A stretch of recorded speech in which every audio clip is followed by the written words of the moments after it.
Bom dia, sejam bem-vindos.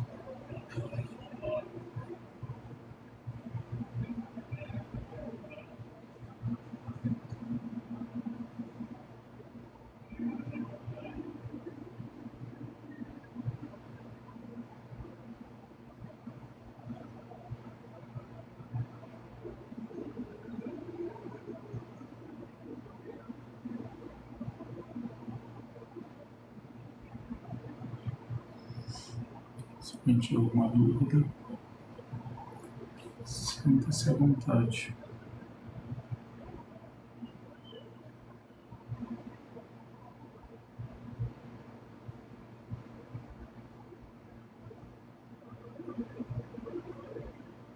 Só compartilhando para a gente começar.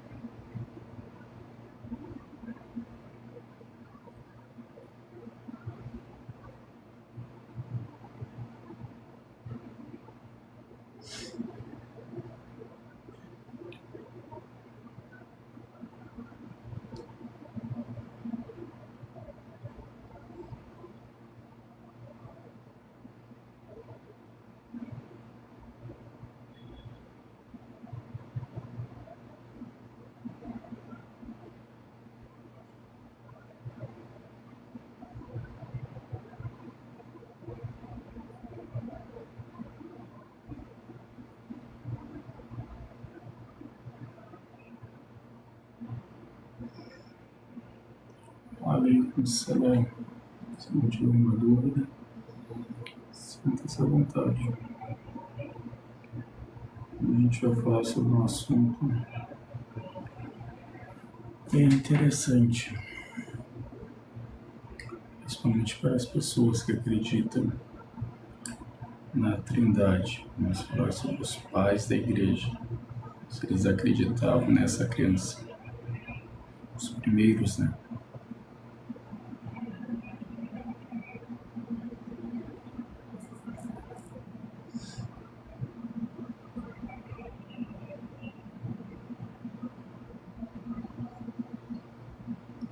Aleikum salam.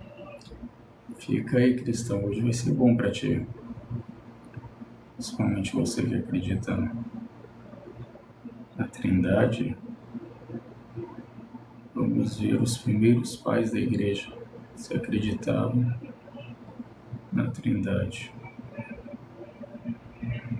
Estou fazendo esse esboço, né? Esse artigo.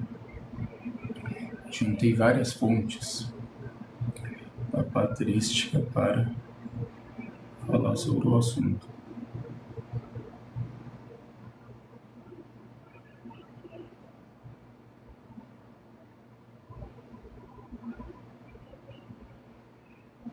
Se conseguir compartilhar a live. Aleikum salam, bom dia. Só compartilhando aqui para a gente começar.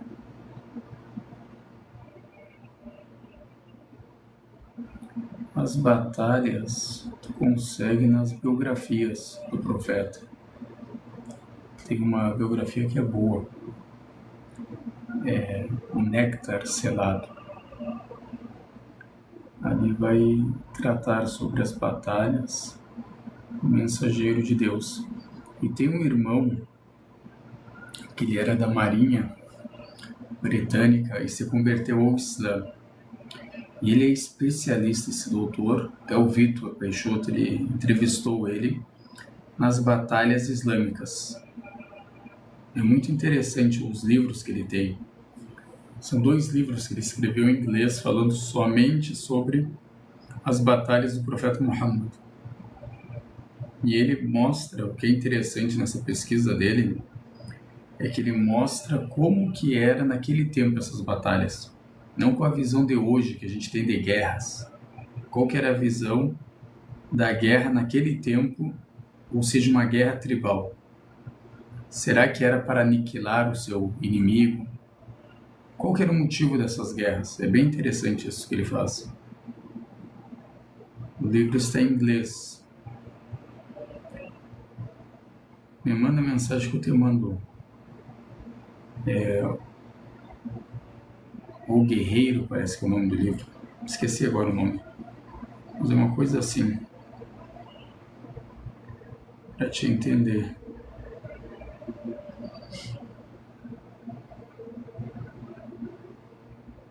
E ele é especialista nisso, né? Somente na parte da batalha. As batalhas do profeta Muhammad. Que a paz de Deus seja sobre ele.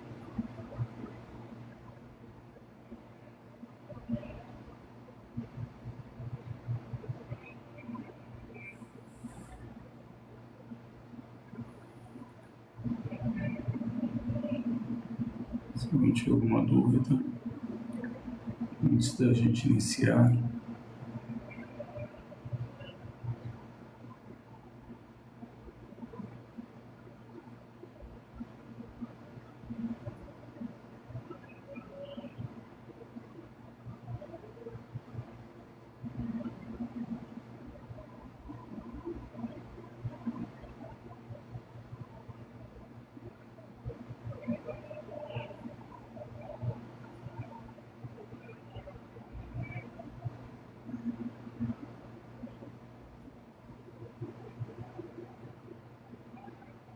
Sim, compartilhar a live e esperar pelo TikTok. Infelizmente não está avisando as pessoas, né?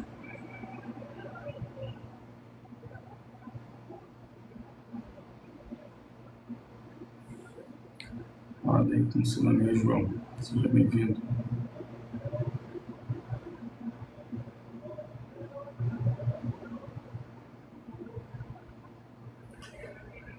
Aleikum salam. Seja bem-vindo, meu irmão. Se querer compartilhar e curtir a live para alcançar mais pessoas. Então, vamos falar hoje, como eu falei, a aula vai ser sobre os pais da igreja primitiva. Se essas pessoas acreditavam na Trindade. Esse é o assunto da aula hoje. Se essas pessoas acreditavam na Trindade. Bismillah, alhamdulillah, wassalatu wassalamu ala ashrafil anbiya'i wa mursalin Muhammadin wa ala alihi wa sahbihi amma ba'd. Por Allah, que a paz de Deus seja sobre o profeta Muhammad, sallallahu. Bom dia, João. Aleikum salam, meu irmão, seja bem-vindo. Então vamos iniciar aqui o artigo. Demorei um pouco para fazer esse artigo por causa das citações, né? São 20 citações da patrística e também de livros acadêmicos, né, seculares, falando sobre os pais da igreja. O que eles acreditavam, esses primeiros pais da igreja. A maioria das denominações cristãs hoje, incluindo a Igreja Católica, as igrejas protestantes e a Igreja Ortodoxa Oriental, declara que a doutrina da Trindade representa a crença ortodoxa sobre a natureza de Deus, ou seja, um Deus trino. Então, tanto o cristianismo ocidental, como a Igreja Católica e as igrejas protestantes, como o cristianismo oriental, como a Igreja Ortodoxa Oriental, eles acreditam na Trindade. É uma crença que faz parte das crenças que eles têm. É a crença fundamental, né? A Santíssima Trindade. Em outras palavras, qualquer pessoa que se afaste da Trindade é considerada herética e desviante. Então, para o cristianismo que a gente tem, ou após Nicéia, a pessoa que não acreditar na Trindade é herética, é herege, é desviante, é desviado. Então é dessa forma, até aqui no Brasil, se você é unitário, eu sou um cristão unitário, você é herético para eles. Você é um testemunho de Jeová, você é herético. Por quê? Porque você não acredita na Santíssima Trindade. Muitos cristãos aderem a essa doutrina porque acreditam sinceramente que ela é sustentada por versículos claros da Bíblia.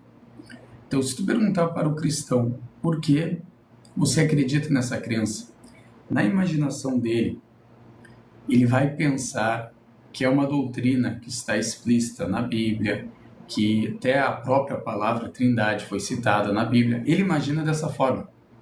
Ou seja, a maioria dos cristãos, eles nem sabem a definição da Trindade. Se tu perguntar qual que é a definição da Trindade, eles não sabem. A grande maioria.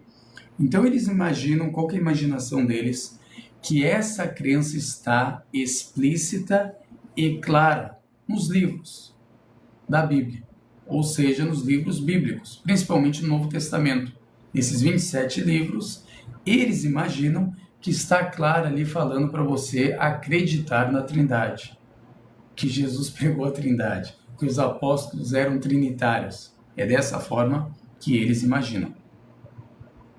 Apologistas muçulmanos geralmente respondem apontando os muitos versículos bíblicos claros que existem e que vão contra a doutrina. Então tu vai ver tantos apologistas muçulmanos, também os agnósticos, os ateus, os budistas, os acadêmicos em geral, deixam claro que essa doutrina não está clara dentro da Bíblia.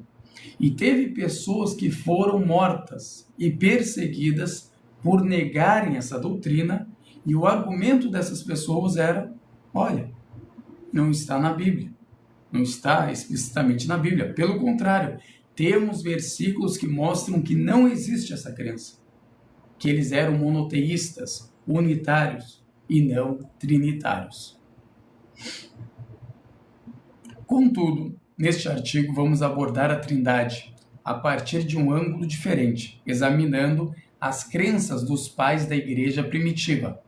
Se puder ser demonstrado que eles mantinham crenças muito diferentes sobre a natureza de Deus, então é razoável concluir que a doutrina não é ensinada de forma clara nas Escrituras. Então a gente vai tratar agora os pais da igreja dos primeiros séculos, antes do Concílio de Nicéia, e vamos ver a crença dessas pessoas. Se isso está claro na Bíblia, como eles estão afirmando, logo esses pais da igreja, que são mais inteligentes, que sabem mais do idioma, principalmente o grego, teriam essa crença explícita e clara em seus livros, em seus relatos. É isso que a gente vai analisar. Então, a linguagem da igreja primitiva. Então, essa é a primeira seção desse artigo. Embora eu nunca tenha adorado Deus como uma trindade, certa vez eu pensei como um trinitário, quando se tratava de história. Por muito tempo, enxerguei a linhagem dos pais da igreja primitiva através das lentes dos trinitários. Então, o que a gente faz? Para a gente entender uma crença, tu tem que pensar como o cristão pensa. Como ele enxerga a trindade? Agora, quando você quer falar com um cristão trinitário, como que você vai conseguir compreendê-lo? Como que funciona a cabeça dele? Como que ele entende essa crença? Qual que é a definição da trindade? O que a trindade representa? Isso é muito importante. A pessoa quer entender como o outro imagina isso. Como o outro pensa sobre isso. As fontes vocês vão ver durante as aulas, como eu estou falando para vocês, sobre as citações dos pais da igreja. Tudo que está aqui, quem é novo aí, está perguntando as fontes, que não conhece a aula, está chegando agora, seja bem-vindo. Aqui a gente trabalha sempre com referências bibliográficas. Então, tudo que a gente falar, a gente vai mostrar as referências, como são acostumados quem lê os artigos, né? Como tem na minha página vários para vocês lerem. Então, aqui voltando, qualquer menção a três ou qualquer fala sobre a divindade de Jesus, eu automaticamente equiparava a Trindade, como os cristãos modernos a entendem. Essa é a bagagem trinitariana que muitos de nós carregamos, mas a realidade é que isso não poderia estar mais distante da intenção dos pais da igreja primitiva, quando usavam tal linguagem. Então, o que a gente tem aqui? Por exemplo, se tu perguntar assim para o cristão, qual que é a evidência que a Trindade é bíblica? Ele vai falar assim para você: eu e o Pai somos um. Ou seja, ele não entende o que é a Trindade. Para ele usar isso O que ele está fazendo aqui? Ele está tentando provar a divindade de Jesus. E não é essa a pergunta. Eu não estou falando para você Jesus é Deus ou não. Eu quero ver a Trindade explicitamente dentro da Bíblia. Então ele vai ter que construir isso através do quê? Da divindade de Jesus. Eu e o Pai somos um. Ele vai ter que esquecer o contexto, abandonar o contexto, o que Jesus falou depois disso, o que Jesus falou antes disso, o porquê ele falou que ele e o Pai somos um, o que significa esse um, e vai falar para ti, não, aqui eu estou provando Trindade. Na cabeça dele, ele imagina dessa forma. Que dessa forma ele está realmente provando a Trindade. E como vimos, aqui tem só duas pessoas. Só se tu é binitário. Ou seja, tu acredita em dois deuses, ou duas pessoas com uma só essência, como você afirma. Então é totalmente distinto da nossa pergunta. O cenário a seguir é retirado do livro de Deli Tung, ou Tung, que pronuncia, que é sobre a Trindade. Ele tem esse livro. E nos ajudará a compreender melhor esse conceito. Vamos ver o que ele vai falar. Vou fazer algumas citações desse livro. Era uma vez 3 malfeitores, sem lei, que vagavam pela terra. Um gigante, um homem de cabelos longos e um espadachim. Eles causaram tamanha devastação que sua lenda sobreviveu por muito tempo. Gerações transmitiram histórias sobre a ameaça tripla desses 3 seres. Como passaram a ser chamados? Com o passar do tempo, porém, a lenda foi estranhamente transformada. Ameaça tripla. Agora era considerada um gigante cabeludo e espadachim. Ou seja, de 3 seres, ele se tornou o quê? Um ser só. Ou seja, como eles querem explicar, uma essência. Também foi o que deturpada essa passagem. Um único homem em vez de 3. Enquanto os primeiros narradores usavam a ameaça tripla como um termo plural de referência, uma forma de identificar o gigante, o homem de cabelos longos e o espadachim, narradores posteriores passaram a usar a expressão como um termo singular de referência, identificando, como suponho, um gigante com cabelos longos e uma espada. Então, olha para vocês verem como que começa uma lenda, uma narrativa, e como que ela termina. Como que ela era no início e como que ela se torna no fim. Algo semelhante aconteceu na história com a Trindade. No início, não existia tal palavra no vocabulário cristão. O termo Trindade não é encontrado em lugar algum da Bíblia. Como diz em seu livro O Companheiro de Oxford da Bíblia, que possui verbetes de mais de 260 estudiosos e acadêmicos bíblicos de institutos e universidades líderes na América e na Europa, afirma, olha o que ele fala. Como a Trindade é uma parte tão importante da doutrina cristã posterior, é notável que o termo não apareça no Novo Testamento. Então, segundo esses acadêmicos, esses especialistas, eles estão informando que a palavra Trindade não faz parte da Bíblia. Tu não vai encontrar essa palavra em nenhuma parte da Bíblia. Se tu ler de Gênesis a Apocalipse, tu não vai encontrar em nenhum versículo, nem em meio versículo, essa palavra dentro da Bíblia. Então essa é a nossa primeira citação. O termo Trindade também não é encontrado no vocabulário dos primeiros pais da Igreja. A posição da Igreja Católica Romana é que o termo foi mencionado pela primeira vez apenas no final do século II. Essa é a Enciclopédia Católica que está falando isso. Olha o que ela fala. Nas Escrituras ainda não existe um único termo pela qual as 3 pessoas divinas sejam designadas juntas. Ou seja, não tem um termo para designar isso. Essa junção dessas 3 pessoas com uma essência somente. Não tem esse termo nas Escrituras. Continuando.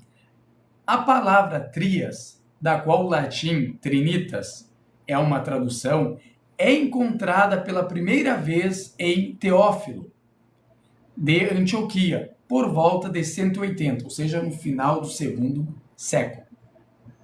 Depois aparece em sua forma latina Trinitas em Tertuliano. Tertuliano é posterior, morreu em 220, Tertuliano. Então, isso aqui é segundo a Enciclopédia Católica. Não sabemos quem cunhou o termo Trindade, mas a menção sobrevivente mais antiga a ele é de Teófilo, bispo de Antioquia, no final do segundo século. Isso é mais de 150 anos após Jesus. Comentando sobre os dias da criação em Gênesis, em suas observações sobre o quarto dia, Teófilo afirma que, olha o que ele fala, os 3 dias que precedem os luminares, isto é, as estrelas, são tipos da tríade, de Deus, de seu Logos e de sua sabedoria. Ainda é diferente. Olha como que era a Trindade para esse pai da igreja. Diferente do que eles têm hoje. E essa é a citação mais antiga, segundo a Enciclopédia Católica, que foi pelo ano de 180 depois de Cristo. Vamos esperar o sino parar um pouco, eu moro aqui na frente de uma paróquia. Só para não atrapalhar a leitura. Se você curtir a live aí, compartilhar. Não chora, Lucas. Ainda recém estou começando, não chora.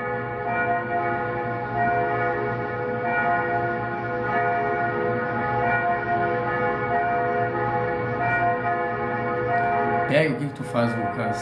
Grava a tela. Pega essa aula e refuta. Se tem algo errado, vai lá e refuta. Esse é o desafio para vocês, fundamentalista. Refuta. Vai nessas citações, escreve o que o cara está colocando e procura. Volta nesses livros para te ter essas referências biográficas. Quando é contra ele, não agrada ele. Aqui, ó.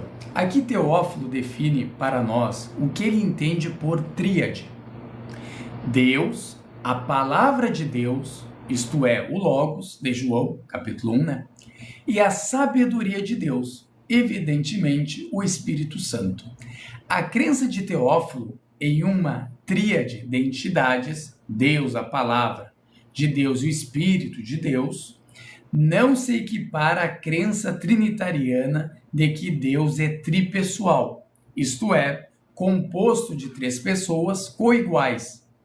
Colocando nos termos de a ameaça tripla, Teófilo acreditava em 3 entidades separadas, um gigante, um homem de cabelos longos e um espadachim, ao passo que os trinitarianos de hoje combinaram essas 3 entidades em uma só, um único gigante cabeludo, espadachim.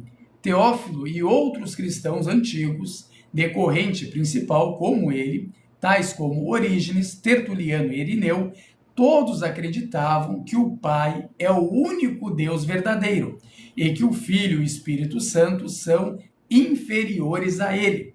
Por exemplo, Irineu, que nasceu por volta de 135 e morreu ali por volta de 200, afirmou na década de 180 que todos os cristãos sempre acreditaram em, vamos ver a citação de Irineu, contra heresias, para quem quer voltar e ver, um só Deus, o Pai Todo-Poderoso, Criador do céu, da terra, do mar e de todas as coisas que neles há. Só um Deus. Isso é Irineu. Lá no final do segundo século, ele está afirmando isso. No final do segundo século. Então, esses pais da igreja, o que a gente já está vendo? As primeiras citações, a gente tem 20 citações ainda para citar. Esses primeiros pais da igreja, eles já acreditavam de forma diferente dos trinitários de hoje. Imagina se você falar dentro da sua igreja, sendo ela católica, protestante ou ortodoxa, que o Filho e o Espírito Santo são inferiores ao Pai, não são coiguais. Você seria herege, como os pais da igreja, né? Claro.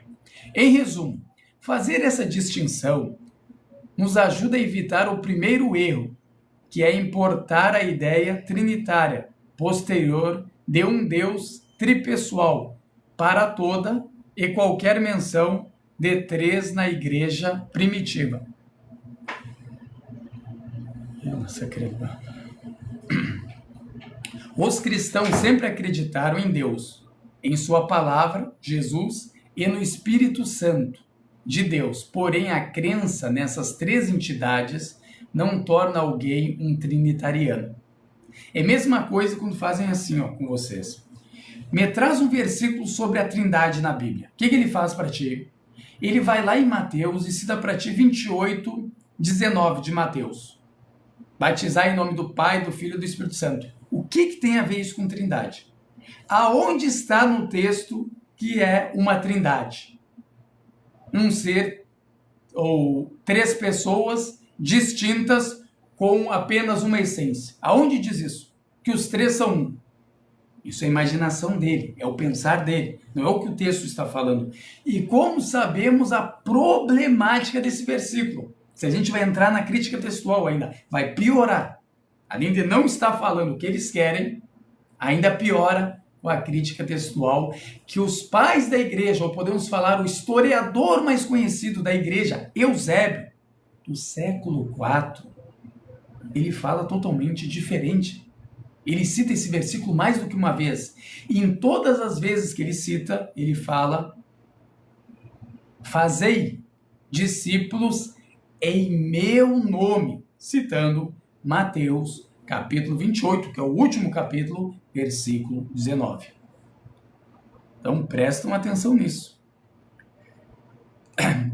O que torna alguém trinitariano é a ideia posterior de que elas são todas coiguais, coeternas e todas Deus. Isso é após Nicéia. Após Constantinopla começa a vir essa ideia. Tu tá falando, no mínimo, mais do que 300 anos depois da suposta crucificação de Jesus. Só 300 anos depois que começam os cristãos a se tornarem trinitários como a gente enxerga hoje.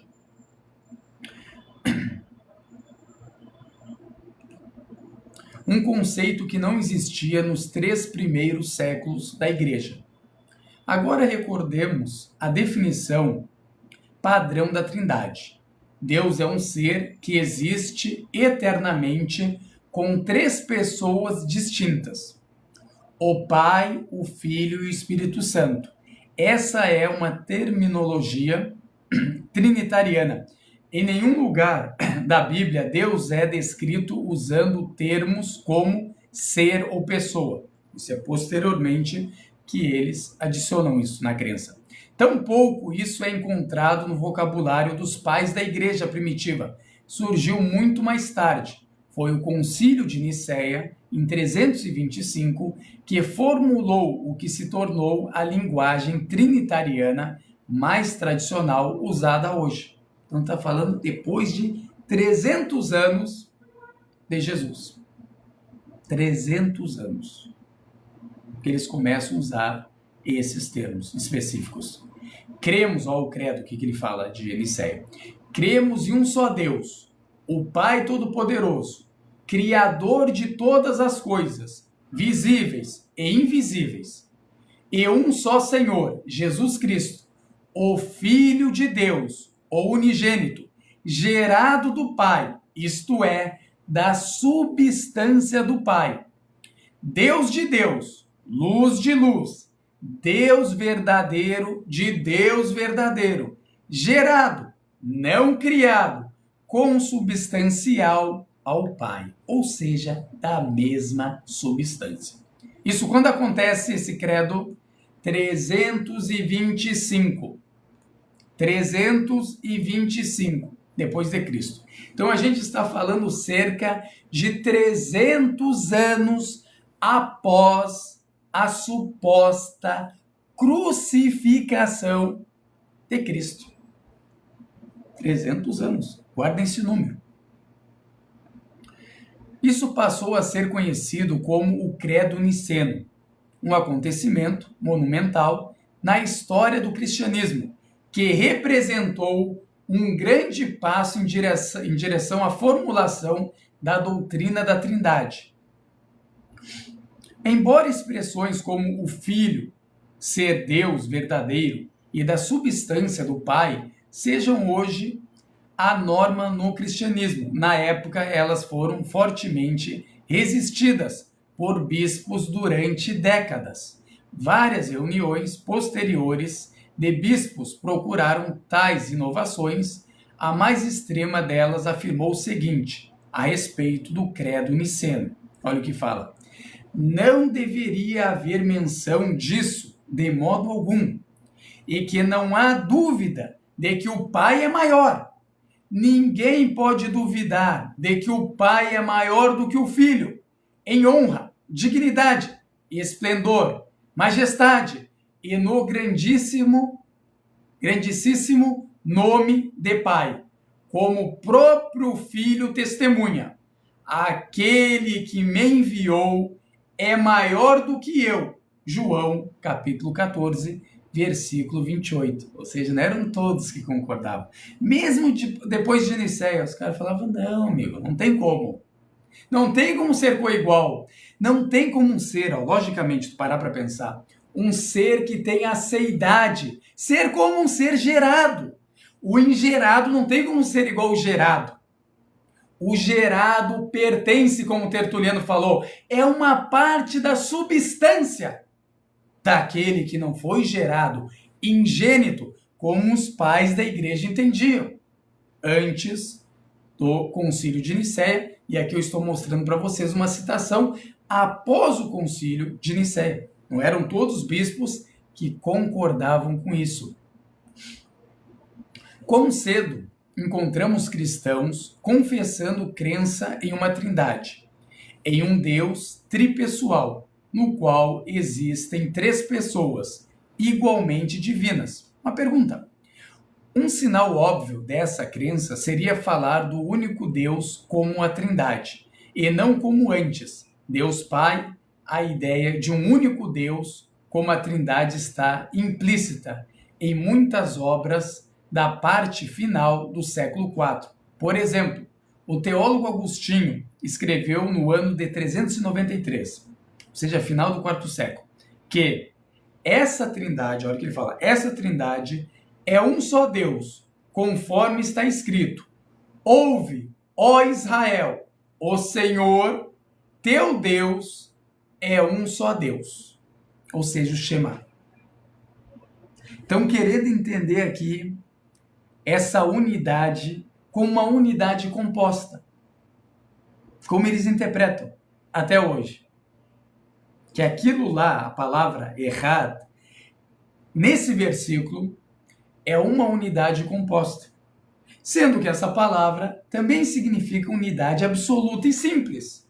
Mas o que convém para eles, para a crença deles, é interpretar errad como se tivesse somente um sentido, unidade composta. E começam a trazer para ti versículos. E esquecem dos outros versículos. E esquecem do entendimento dos pais da igreja que leram, explicaram também esse versículo e nunca falaram isso. Isso é posterior. Até mesmo quem cita esse versículo é Clemente de Roma, mas não fala nada sobre isso. Não traz esse malabarismo que conhecemos hoje. Não cita nada sobre isso. Justino também não cita nada sobre isso. Isso é posterior a essa ideia de encontrar uma trindade dentro das Escrituras. Na visão de Agostinho, o único Deus Javé do Antigo Testamento é a trindade. É a trindade e o único Deus Javé. Por fim, as formulações padrão da trindade afirmam que há um só Deus em três pessoas. Mas, fundamentalmente, o que significa pessoa? Agostinho, provavelmente o escritor católico ocidental mais influente na doutrina da Trindade. Ele tem até um livro na Patrística que se chama Sobre a Trindade, ou A Trindade, que é o volume 7, para quem quer saber mais. Então é muito importante para quem quer entender essa crença de acordo com os pais da igreja. O ocidental mais influente na doutrina da Trindade nos dá uma percepção de por que tal linguagem é empregada pelos trinitarianos. Em 420 d.C., ele afirmou de maneira muito franca: assim parece que a única razão pela qual não chamamos esses três juntos de uma pessoa, como chamamos de um ser e um Deus, ou seja, são três pessoas, eles usam um método para contar as pessoas diferente do método para contar Deus, a essência. Isso que é incrível dentro da Trindade. São métodos diferentes para contar a mesma coisa que está sendo tratada. Por quê? Porque eles sabem da contradição e incoerência que há nessa crença. Então, Agostinho está falando, mas dizemos três pessoas, enquanto nunca dizemos três deuses ou três seres. É que queremos conservar ao menos uma palavra para significar o que entendemos por trindade, para que não sejamos simplesmente reduzidos ao silêncio quando nos perguntam três o quê? Depois de termos confessado que há três. Então, essas são as palavras de Agostinho. Por isso que a gente, quando pergunta para eles, olha, você adora três o quê? Três deuses? Não, Deus não é um Deus. São três pessoas. A pessoa do Pai é adorada, a pessoa do Filho é adorada e a pessoa do Espírito Santo é adorada. Mas como não são três deuses? Não, é uma essência. Aí começa, como a gente sabe, a incoerência. Segundo Agostinho, que ele próprio era trinitariano, a palavra pessoa é uma espécie de artifício linguístico para evitar ser encurralado por críticos da Trindade. Para não falar três deuses, vamos trazer uma palavra aqui para fugir disso. Pessoas. Então não são três deuses, são três pessoas. É como, para vocês entenderem, eles enxergam a Trindade como uma espécie humana. Todos nós temos naturezas, ou a natureza humana, e temos vários indivíduos dentro dessa espécie. Eles enxergam dessa forma a divindade. Tem três pessoas que compartilham essa essência, como seres humanos. Mas o problema é que na hora de contar, eles não contam da mesma forma. Porque se eu compartilhar a natureza humana com vocês, que são 52 pessoas na live, a gente vai ter 53 pessoas, 53 seres humanos. Mas quando é com eles, a gente teria apenas um ser humano. Parece que eles contam por essência, né? É incrível. Então agora vamos para outra seção do nosso artigo. Jesus é igual a Deus Pai ou subordinado a Ele? A gente quer ver a crença dos pais da igreja. Jesus, o Filho, a segunda pessoa da Trindade, é igual Deus Pai, coigual, como eles falam, essas três pessoas, ou coiguais, ou é subordinado a Deus Pai? Vamos ver. Outro erro comum é equiparar qualquer menção à divindade de Jesus com a ideia de que ele é igual a Deus Pai. Na igreja primitiva, a divindade não implicava igualdade com Deus. Presta atenção nessa frase que eu estou citando. O que eles vão trazer para ti, os trinitarianos? Inácio, lá no primeiro século e segundo século, chamou Jesus de Deus. É que eles não entendem esses termos. O que significa esses termos dentro da patrística? Não quer dizer que Jesus é chamado por Deus, ou chamado de Deus, que ele é Deus igual ao Pai. Como que a gente sabe? Quando a gente ler a patrística, o contexto dela, a gente vê, os pais da igreja não tinham essa crença que eles têm hoje. Porque na crença deles hoje, ser chamado Jesus de Deus já é o suficiente para falar que ele é igual ao Pai. É a imaginação cristã do século XXI, ou após Niceia. Você não pode ter essa imaginação quando você está falando sobre os pais da igreja antes de Nicéia. É outra imaginação, é outra percepção, é outro entendimento que eles tinham quando eles falavam que Jesus é Deus. Então prestem atenção nisso, gravam essa frase, para vocês entenderem o que eu quero falar. O ponto é que a divindade de Jesus não é a mesma afirmação que a Trindade, embora a doutrina da Trindade implique a divindade de Jesus, isto é, que Jesus possui uma natureza divina.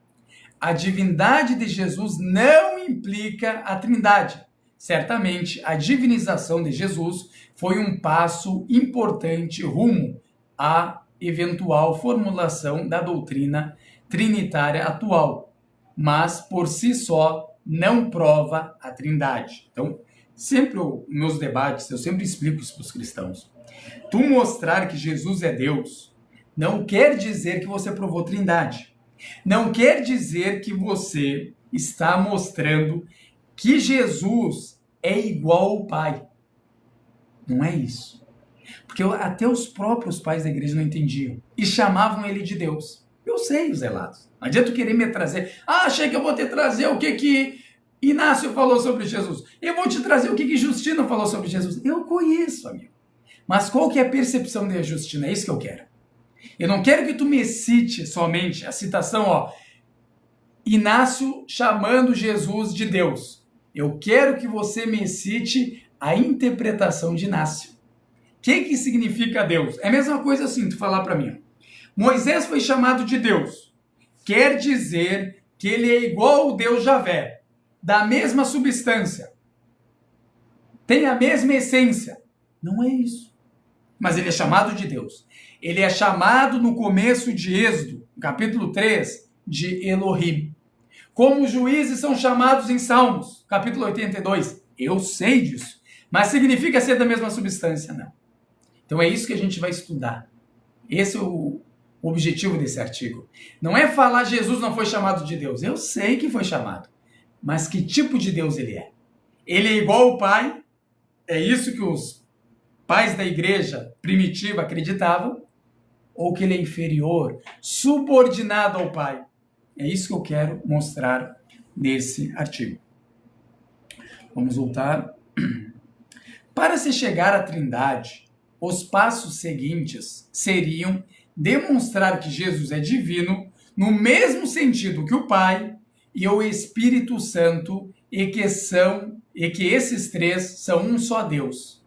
Pais da igreja primitiva, como Orígenes, acreditavam na divindade de Jesus, muito antes de alguém acreditar na Trindade. Como eu falo, isso aí não foi, eles não estavam sentados assim, vamos acreditar que essas três pessoas são um ser só, um Deus só. Não foi dessa forma. Isso aí demorou o quê? Séculos. Décadas e décadas passando. Você consegue perceber isso na patrística, lendo. Quando tu lê os primeiros pais da igreja, tu vai ver. Como Clemente, por exemplo, de Roma. Eu desafio qualquer pessoa que tem conhecimento dentro da patrística a mostrar que ele era trinitário. Não tem como. Por quê? Porque ele não era. Policarpo, mesma coisa. Inácio, chama Jesus de Deus, mas não era trinitário. Não é porque Jesus foi chamado de Deus por esses pais da igreja como Orígenes, que eu vou mostrar para vocês, que ele é o Deus igual ao Pai, igual Javé. Não é dessa forma, é inferior. E ele deixa claro, vamos ver a citação de Orígenes. Jesus Cristo, nos últimos tempos, despojando-se de sua glória, tornou-se homem e foi encarnado. Embora fosse Deus, e feito homem, permaneceu o Deus que era. Então essa citação ele cita sobre os princípios, né? Ele tem um livro dentro da patrística. Vamos continuar. Uma linguagem tão altamente exaltada sobre Jesus pode, à primeira vista, levar alguém a pensar que Orígenes era trinitariano. Então, por que eu cito essa citação? Porque eu sei que vai vir um cara e vai falar, pega aí, os princípios. de Orígenes na patrística que eu vou te provar que Jesus é Deus. Eu sei disso, por isso que eu trago esse versículo. Para mostrar que a gente tem que ler todos os livros dele, interpretar corretamente, dentro do contexto, o que Orígenes está querendo dizer com isso. Vamos citar outra coisa sobre ele. O Orígenes também disse: pois nós que dizemos que o mundo visível está sob o governo daquele que criou todas as coisas. Prestem atenção nesse termo que os pais da igreja usam. O Criador de todas as coisas. O Criador do universo. Eles só usam para o Pai. Isso é um benefício patrístico. Eles só usam esses primeiros pais da igreja para o Pai. O Deus Todo-Poderoso.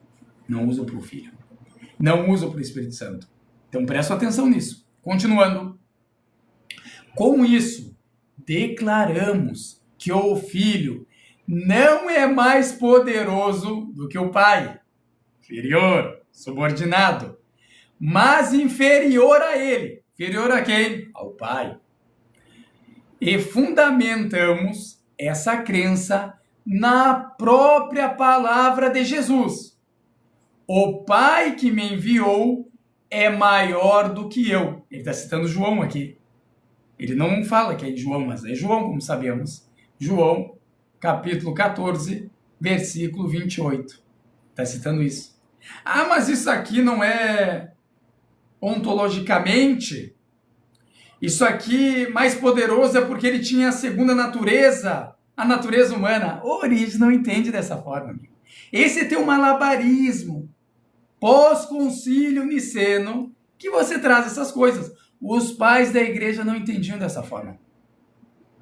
É maior e mais poderoso do que ele ontologicamente. Ele deixa claro isso. Então, continuando. E nenhum de nós é tão insano a ponto de afirmar que o Filho do Homem é Senhor sobre Deus. Mas quando consideramos o Salvador como Deus Verbo, e sabedoria, e justiça, e verdade, certamente dizemos que ele tem domínio sobre todas as coisas que lhe foram sujeitas nessa condição. Quem que sujeitou essas coisas? Deus, o Pai. Como o próprio Paulo tinha essa crença de Paulo. Paulo tinha a mesma crença. É sujeitado a ele essas coisas por Deus. E ele é sujeitado a Deus. Ele mesmo é sujeitado a Deus. Continuando. Mas não que seu domínio se estenda sobre Deus Pai, que é o governador de todas as coisas. Olha o que Orígenes fala. É inferior. É subordinado a Deus Pai. Não é um Deus como Deus Pai. É inferior. Podemos ver que Orígenes acreditava que Jesus possuía divindade, mas ainda assim era inferior a Deus Pai. Para Orígenes, o Pai é propriamente Deus, isto é, Deus no sentido pleno e adequado. Jesus, por outro lado, embora divino, em sua origem, é um Deus secundário, inferior ao Pai. Ele não é igual ao Pai, é inferior. Isso é a crença de quem? Da igreja. A igreja que interpreta dessa forma, no tempo dele, os pais da igreja, antes do concílio de Nicéia. Essa é a crença deles. Tem aquele que era papa, o Novaciano, o antipapa que eles chamam, tem a mesma crença. Ele tem um livro na patrística, A Trindade. Lê a mesma crença. Mesmo Orígenes. Da mesma forma. Estou até fazendo uma explicação, um artigo sobre esse livro dele, principalmente por causa dos evangelhos, que não tinha conhecimento sobre eles. E ele é lá, ó, do final, ou podemos falar lá do 3º século. Na primeira metade do 3º século. E não conhecia esses versículos nos evangelhos. E principalmente essas pessoas que falam sobre Trindade não citam vários versículos que os cristãos de hoje se apoiam. Por quê? Porque eles entendiam que ali não há argumento algum. Como que eu vou citar isso querendo provar Trindade? Em um escrito posterior, Orígenes recua dessa proibição e permite a oração. Aonde está que a gente parou? Aqui, ó. Curiosamente, embora Orígenes acreditasse na divindade de Jesus, ele não prestava a Jesus o mesmo culto que a Deus Pai. Por exemplo, em uma de suas obras, Orígenes chega a argumentar que a oração, a obra dele, não devemos orar a ninguém que seja gerado. Opa! Quem que ele está querendo significar aqui? O Filho é gerado. Nem mesmo ao próprio Cristo. Nem mesmo ao próprio Cristo, Orígenes fala. Mas somente a Deus e Pai de todos.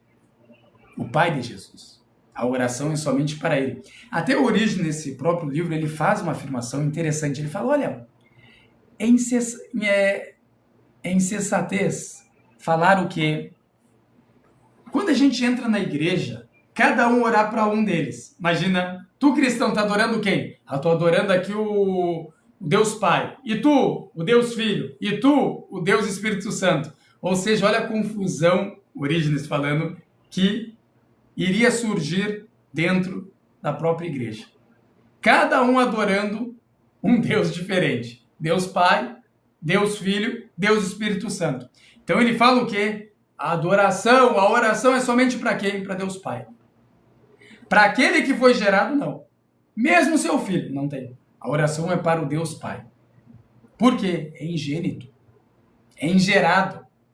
Por isso que a gente fala, se eles são coiguais, a gente pergunta, Jesus tem essa idade? O Espírito Santo tem essa idade? Se a gente for para o credo ocidental católico, piora as coisas ainda para o Espírito Santo. Ele vem do Pai e do Filho. A ortodoxia somente do Pai, menos pior. Mas e aí? A seidade pertence a quem? Somente o Pai tem. Somente o Pai. Por isso que Tertuliano fala, é uma parte da substância do Pai, que é toda a substância. Uma parte. É derivado. Não tem a seidade, é gerado. Não é que nem o Pai ingênito, ingerado. Então, como eles são coiguais? Então, irmãos, tenho que encerrar a live, são 12:30, tenho que ir lá rezar. Então, a gente continua esse esboço. Inshallah, amanhã às 10 horas, vou tentar abrir 10:30. Hoje eu estava com os trabalhos aí, não consegui abrir antes. Então, a gente parou na citação de Orígenes, que devemos adorar, orar somente ao Pai, a nenhum ser gerado, nem mesmo ao próprio Cristo, como ele deixa isso claro e explícito. Então, amanhã a gente continua. Alguém ficou com alguma dúvida?